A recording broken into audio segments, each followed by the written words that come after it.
So how's it going? You're getting a two for today. So what really intrigues me are people that figure out how to do more with less. And I want to go off on a little bit of tangent right off the bat, where our economy is heading, and it depends on how you play your cards, I believe, on the sustainability of your business model. So you look at two companies, you got Uber, you got Airbnb. So the old 80s mindset, if you build it, they will come. We're all doing our different things, we're plowing. And this new concept is that there are so many gaps and they're undervalued. Airbnb came in and said, okay, this house is by the beach. The hotel's getting 500 room. He's got 4 bedrooms. I'm sure he'll rent that out for 300. He's got 4 of them. That's $1,200 a day. That sounds pretty good. You know, Uber, you got to think about what value they're bringing to the marketplace. So if you think short, it's just replacing a car or a taxi industry. That's not it. What they're doing is not only replacing your car, they're replacing your insurance, they're replacing your gas, they're putting you at the door, so they're replacing parking, they're replacing the time that park to drive there. They're there when you need it, they're there in the rain. And that is what mindset we've got to have when I talk about these relay crops. And when I started, I had a production mindset. In my mind, I thought we can raise wheat, we can bean beans, we can put all this money per acre. And as I really screwed up, honestly, I ran out of water, ran out of solar corridors. I figured out how to come up and balance and look for equilibrium.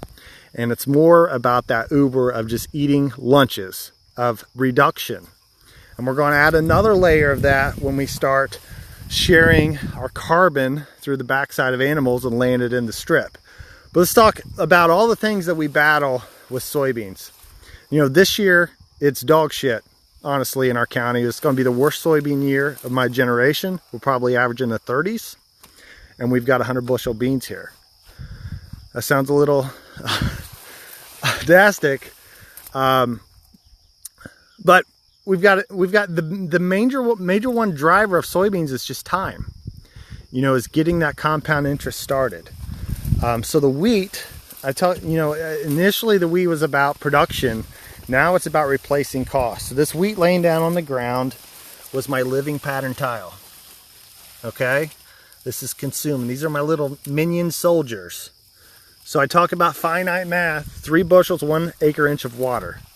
So you gotta figure out how much rain do you have, how much you want to suck out, and then how wide, and just like before, solar corridor. So what I figured out through time is if I widen that row, lower the pop, and place them beans right up against it, then that 41-inch solar corridor, the new light drives in and those beans grow outward. So I basically build the soybean in 2 directions. So you're really seeing these soybeans fan out. That's because they're old soybeans, they're 4.2s, but when that first solar corridor came out, it made branches towards that center of the 20. And then when I prune, it started making branches on the other side. So that soybean is always wanting to fill in that light. So that's kind of the trade secret, if you will, is you go apply, you pick the biggest ass bean that you can, and then you change its vegetative motive with that prune. So these are the biggest beans in the plot.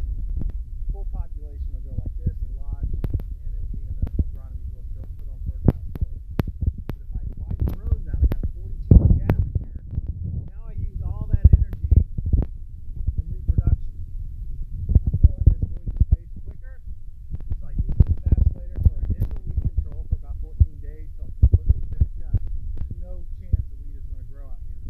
So a lot of that is not just spacing, it's in the vigor. If I consume too much water with my wheat and I got a really puny piss-ass bean, it's not going to have enough vigor to grow the leaves to shade the ground. So you've got to compromise on both sides and have enough vigor on both crops to get the genetic expression to drive down the